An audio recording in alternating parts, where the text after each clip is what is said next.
முதலமைச்சர் விஜய் திருச்சியில மக்களை சந்திக்கிறேன்னு சொன்னாரு. உண்மையிலேயே மக்களை சந்தித்தாரா? ஒரு கேள்வி. அவர் வந்ததால மக்கள் எல்லாரும் சந்தோஷப்பட்டாங்களா? இன்னொரு கேள்வி. உண்மையிலேயே தமிழ்நாட்டை விஜய் தலைமையிலான தாவேக தான் ஆட்சி செய்தா இல்ல திமுக ஆட்சி செய்தா? மூணாவது கேள்வி. இல்ல தாவேக தான் ஆட்சி செய்து அப்படின்னா முதலமைச்சர் விஜயா இல்ல ஆதவ் அர்ஜுனாவா? நான்காவது கேள்வி. இப்படி பல கேள்விகள் இருக்கு. ஒவ்வொரு கேள்விக்கும் விடை பார்ப்போம். வெல்கம் டு அன்காஸ் தமிழ். நான் உங்கள் எம்எஸ்வி. எலெக்ஷன் முடிவுக்கு அப்புறம் பெரும் போராட்டங்களுக்கு பிறகு சிஎம் பதவியில விஜய் போய் கரெக்டா ஃபிட் ஆகிட்டாரு.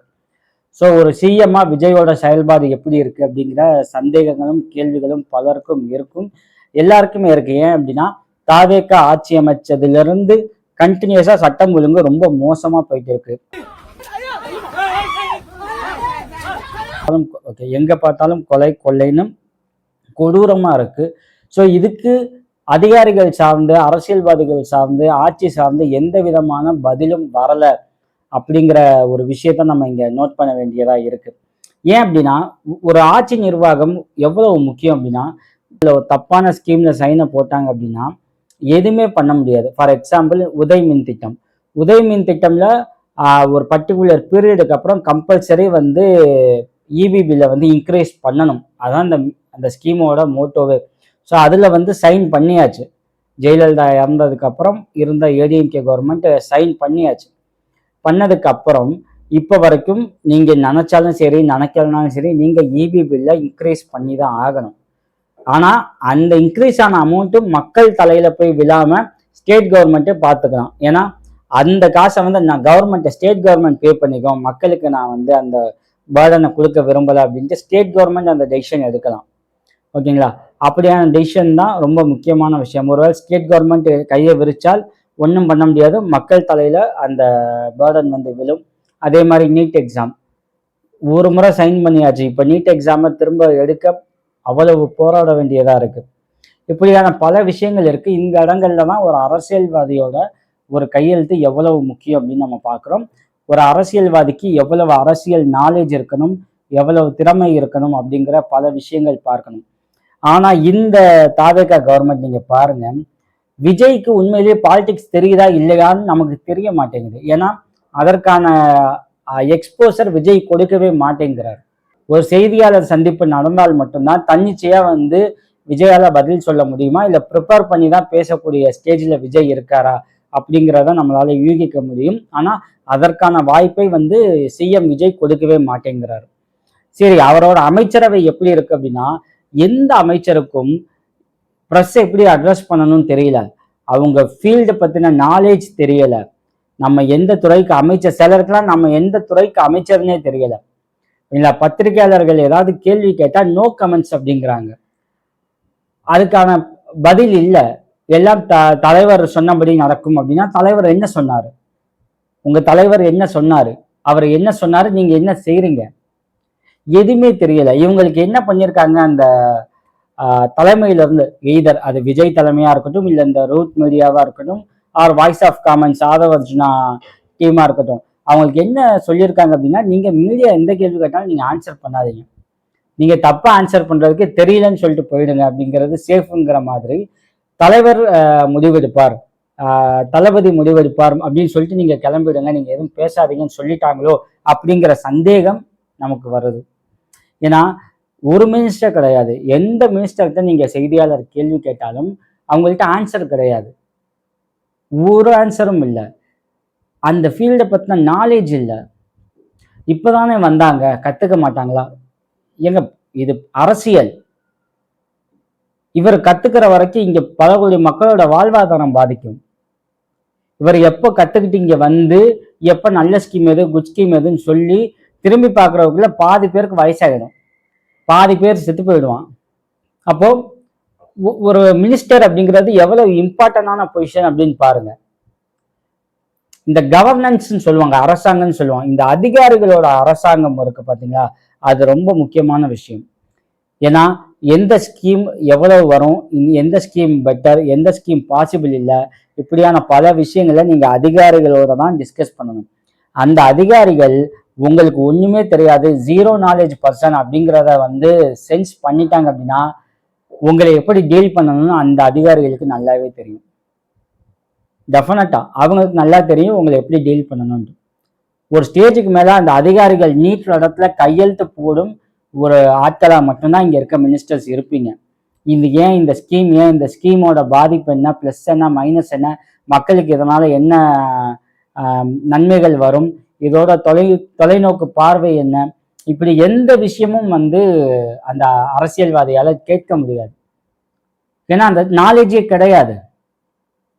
அதிகபட்சம் என்ன பண்ணலாம் அப்படின்னா, எங்கேயாவது போய் ஒரு ஆய்வு பண்ணலாம், அதை வந்து ஒரு ரீல்ஸ் எடுத்து அதுக்கு ஒரு சாங் போட்டு இன்ஸ்டாகிராம்ல போடலாம், அவ்வளவுதான். இது இன்ஸ்டாகிராம் வெறி, சோசியல் மீடியாவோட அடிக்ட். இது இப்படியான ஆட்கள் வந்து தமிழ்நாட்டில் மினிஸ்டரா இருக்குது. இது உண்மையிலே தமிழ்நாட்டு மக்களுக்கான பாவம். மக்கள் தான், ஆப்வியஸ்லி மக்கள் தான் செலக்ட் பண்ணாங்க. நம்ம அதை வந்து நம்ம தப்பு சொல்ல. மக்கள் நினைச்சா யாரை வேணாலும் சிஎம்மா உட்கார வைக்கலாம், மினிஸ்டரா உட்கார வைக்கலாம். ஆனா இன்கேபபிலிட்டி இருக்கு அப்படின்னா அதோட பிரச்சனையும் அதோட டிஸ்அட்வான்டேஜையும் மக்கள் தான் அனுபவிக்கணும்.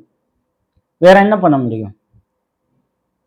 ஏன்னா நாம எந்த ஃபீல்டுக்கான மினிஸ்டர் அப்படின்னு தெரியல, அந்த ஃபீல்டை பத்தின நாலேஜ் தெரியல, ஏதாவது பத்திரிகையாளர்கள் கேள்வி கேட்டா அதுக்கு பதில் சொல்ல தெரியல,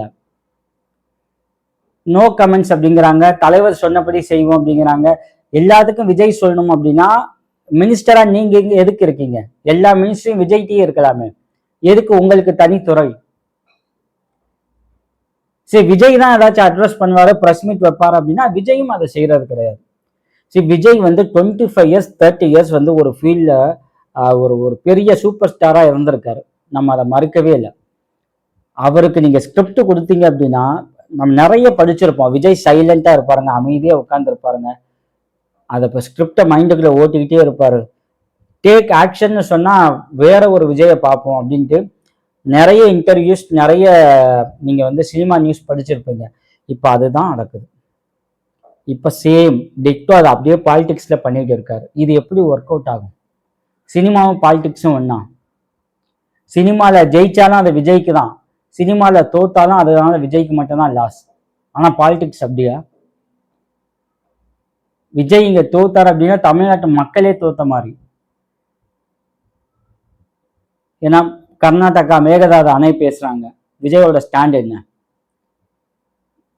தெரியாது. ஒரு சிட்டிசன், தமிழ்நாடு சிட்டிசன் நமக்கு தெரியணும்ல, நம்ம கவர்மெண்டோட ஸ்டாண்ட் என்னன்ட்டு நமக்கு தெரிய மாட்டேங்குது. விஜய் இதை அலோவ் பண்ணுவாரா அலோவ் பண்ண மாட்டாரா நமக்கு தெரியணும்ல, எப்படி தெரியும்? குறைந்தபட்சம் ஒரு அறிக்கையாவது வெளியில விடணும்ல. விஜய் ஒரு அறிக்கை கிடையாது, ஒரு ப்ரெஸ் மீட் கிடையாது, ஒரு வீடியோ ரிலீஸ் கிடையாது, எதுவுமே தெரியல அப்படின்னா நம்ம செலக்ட் பண்ண கவர்மெண்டோட ஸ்டாண்ட் என்ன அப்படின்னு நமக்கே தெரியல. ஏன்னா இந்த இன்ஸ்டெபிலிட்டி, இந்த அரசியல்வாதிகளோட இன்ஸ்டெபிலிட்டி என்ன பண்ணுவாங்க, அதிகாரிகள் வந்து யூஸ் பண்ணிக்குவாங்க. இப்போ நேற்று பார்த்தோம் பார்த்தீங்களா, சென்னையில லேடிஸ் எல்லாம் போட்டு போலீஸ் அடி பின்னிருக்காங்க. போன ஆட்சியில சவுக்கு சங்கர் சொன்னாரு, இது அதிகாரிகளின் ஆட்சி, பல விஷயங்கள் வந்து ஸ்டாலினுக்கு தெரியவே இல்லைன்ட்டு. அதே தான் இப்பயும் நடக்குது, இது அதிகாரிகளோட ஆட்சி தான். யாரை வேணாலும் நம்ம அடிக்கலாம். நேற்று ஒரு பிரச்சனையில சென்னையில லேடிஸை வந்து போலீஸ் அபிஷியல்ஸ் வந்து அடிச்சிருக்காங்க. அது என்ன பிரச்சனையா இருக்கட்டும், கூட ஒரு லேடி போலீஸ் கூட்டு போனீங்களா, அவங்கள வச்சு ஹேண்டில் பண்ண வச்சிங்களா? எப்படி வந்து நீங்க வந்து டைரக்டா லேடிஸ் அட்டாக் பண்ணலாம்? லேடி போலீஸை ஏன் நீங்க கூட கூட்டு போகல? ஏன்னா நீங்க வந்து மக்கள் வசிக்கிற இடங்கள்ல போறீங்க, ஒரு பர்சனை அரெஸ்ட் பண்ண போறீங்க. நான் அந்த பர்சன் தப்பு பண்ணாரா இல்லையான்னு நான் பேசல. ஈவன் அவர் தப்பே பண்ணியிருந்தாலும் எப்படி அணுகணும்னு ஒரு விஷயம் இருக்குல்ல. ஸோ அந்த கைடன்ஸ் உங்கள்கிட்ட இல்லை. ஸோ அதிகாரிகளின் ஆட்சி தான் இப்பயும் நடக்குது. விஜய் வந்து அதற்கான பொறுப்பு எடுத்துக்கல அப்படிங்கிறத நம்ம தெளிவாக சொல்லணும். ஏன்னா அவருக்கு தெரியல. ஸோ இந்த சூழலில் அவர் என்ன பண்ணியிருக்காரு அப்படின்னா, நேற்று திருச்சியில் மக்களுக்கு வந்து தேங்க் பண்ணுற அந்த ஈவெண்ட் அரேஞ்ச் பண்ணியிருக்காரு திருச்சி கிழக்கு மக்களுக்காக. மொத்தம் 5000 பேருக்கு வந்து பர்மிஷன். போன திமுக ஆட்சியில் போலீஸ் வந்து 5000 பேருக்கு பர்மிஷன் சொன்னப்போ அப்போ வந்து இன்னைக்கு பள்ளி கல்வித்துறை அமைச்சராக இருக்க ராஜ்மோகன் அன்னைக்கு என்ன சொன்னார் அப்படின்னா, 5000 பேருனா என்ன லிமிட், இது என்ன கான்செப்ட்? 5001ன்னு ஒரு பேர் எக்ஸ்ட்ரா வந்தா அப்ப நீங்க வந்து பாதுகாப்பு கொடுக்க மாட்டீங்களா? 5000 பேருன்னு சொல்லி ஏன் வந்து முடக்குறீங்க அப்படின்னு சொல்லி தாவேக்கால எல்லாருமே பேசினாங்க. இன்னைக்கு உங்க ஆட்சி தானே, உங்க போலீஸ் தானே, போலீஸ் துறை அமைச்சரா யாரு இருக்காரு? சிஎம் ஸ்டாலின் தானே. எதுக்கு 5000 பேருக்கு நீங்க பர்மிஷன் கொடுத்தீங்க? 50,000 பேர் 5,00,000 பேர் கொடுக்க வேண்டியது தானே. ஏன்னா இது ஒரு புரோட்டோகால், இது சேஃப்டி. இந்த சேஃப்டியை வந்து பிரேக் பண்ண முடியாது. இப்ப சிஎம் சீட்ல உட்கார்ந்தோன்னு உங்களுக்கு தெரியுது இல்ல, இதுதான் இப்படிதான் போகும் அப்படின்ட்டு. இதுல வெளியில உள்ளுக்குள்ள வந்து சட்டம் ஒழுங்கு பிரச்சனை என்ன அப்படின்னா, இன்னும் வந்து அவர் சிஎம் அப்படிங்கிற விஷயம் வந்து விஜயோட மைண்ட்லயே இல்லை. இன்னும் வந்து ஒரு பார்ட்டி லீடர் மாதிரியே தான் நேற்று அவர் பேசினார். ஒரு சிஎம்மா பொதுவான விஷயங்கள் பேசணும். ஆனா ஒரு பார்ட்டி லீடர் மாதிரி இன்னைக்கு நடக்கிற சட்டம் ஒழுங்கு பிரச்சனைக்கும் திமுக ஆட்சி தான் காரணம் அப்படின்ட்டு உள்ளுக்குள்ள மாண்புமிகு முதலமைச்சர் விஜய் வந்து குற்றம் சாட்டிட்டு இருக்காரு. வெளியில என்கிட்ட கூப்பன் இருக்கு, என்னை உள்ள விட மாட்டேங்கிறீங்க அப்படின்னு நிறைய பேர் வந்து போலீஸ்ல சண்டை போட்டுட்டு இருக்காங்க. அப்ப அந்த கூட்டத்துல ஒருத்தர் திமுக அராஜகம் ஒழிக அப்படிங்கிறாரு. கூடவே சேர்ந்து எல்லாரும் கோரஸா ஒழிக அப்படிங்கிறாங்க.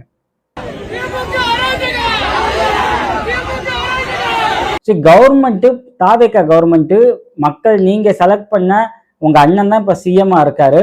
அவரோட டிபார்ட்மெண்ட் தான் போலீஸ் டிபார்ட்மெண்ட். ஸோ காவல்துறை அவரோட கட்டுப்பாட்டுல தான் இருக்கு. அவரோட கட்டுப்பாட்டுல இருக்க காவல்துறை தான் 5000 பேருக்கு பர்மிஷன் கொடுத்துருக்கு. அவரோட கட்டுப்பாட்டுல இருக்க காவல்துறை தான் உங்களை கியூஆர் கோடு வச்சிருந்தாலும் உள்ள அனுமதிக்க முடியாது அப்படின்னு சொல்லியிருக்காங்க. ஆனா இதுல திமுகவோட ரோல் எங்க? திமுக செஞ்சது பாத்தீங்களா? எப்படி பண்ணாலும் பாஜக உள்ள வந்துரும்ட்டு இப்போ அப்படியான ஒரு பூச்சாண்டி வேலையை தாவேக்கா கையில் எடுக்குது. திமுக வந்துரும் அப்படின்ட்டு தாவேக்கா அந்த கேமை பிளே பண்ணிட்டு இருக்கு. பாஜக கேமை பிளே பண்ண திமுகவோட ரிசல்ட் இப்போ என்னன்னு பார்த்தாச்சு. ஸோ இதை தாவேக்கா கூட்டணி அரசு கவனிக்கல அப்படின்னா வரும் எலெக்ஷன்ல தாவேக்கா அரசு தோல்வியை சந்திக்க அதிக வாய்ப்பு இருக்கு. ஏன்னா என்ன பொறுப்பு என்ன, உங்க பொறுப்பு என்ன, உங்க கடமை என்ன, எதுவுமே உங்களுக்கு தெரியல. மக்களை விடுங்க, அவங்க இன்னும் உங்க மேல மயக்கத்துல இருக்காங்க. ஓகேங்களா? விஜய் அப்படிங்கிற அந்த ஹீரோ வருஷ பிம்பத்திலேயே இருக்காங்க. நான் மேல ஏதாவது கட்டுவேன் அப்படின்னு ஓப்பனா பேசினா இங்க இருந்து நம்ம பேசியிருக்கணும், பேசல. இங்க வந்தே மாதரம் பாட முடியாது அப்படின்ட்டு கேரளால வந்து சிஎம் வந்து ஓப்பனா டிக்ளேர் பண்றாரு. இங்க ஒன்றும் பேச முடியல. திருவள்ளுவருக்கு காவி சாயம் பூசிக்கிட்டு இருக்காங்க. நீங்க ஒன்று அதை அக்செப்ட் பண்ற ஆமான்னு ஒத்துக்கங்க, இல்லை எதிர்க்கிறேன் அப்படின்னா இதை அலோவ் பண்ண முடியாதுன்னு பேசுங்க. எதுவுமே பண்ணாம சைலண்டா இருக்குது என்ன மாதிரியான விஷயத்த எங்களுக்கு கன்வே பண்ண பாக்குறீங்க?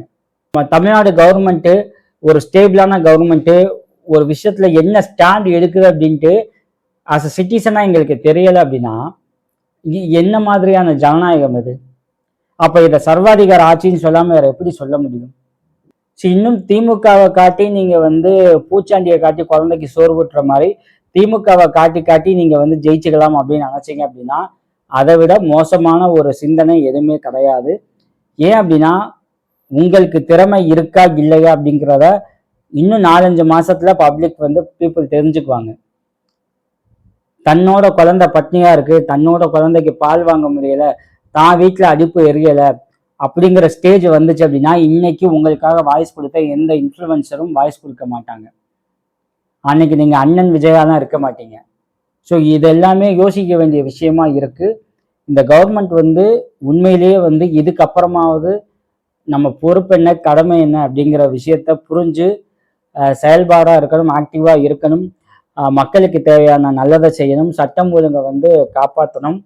அது இல்லாம ஸ்கிரிப்ட் பேப்பர் வச்சுட்டு அப்பப்போ நான் வந்து திமுகக்கு எதிராக ஒரு 20 மினிட்ஸ் நான் பேசிட்டு போயிடுவேன் அப்படின்னா இதை விட மோசமான ஆட்சியை தமிழ்நாடு மக்கள் இதுவரைக்கும் பார்த்ததில்லை. மீண்டும் வேறொரு டாபிக் குறித்து பேசுவோம். தேங்க்யூ.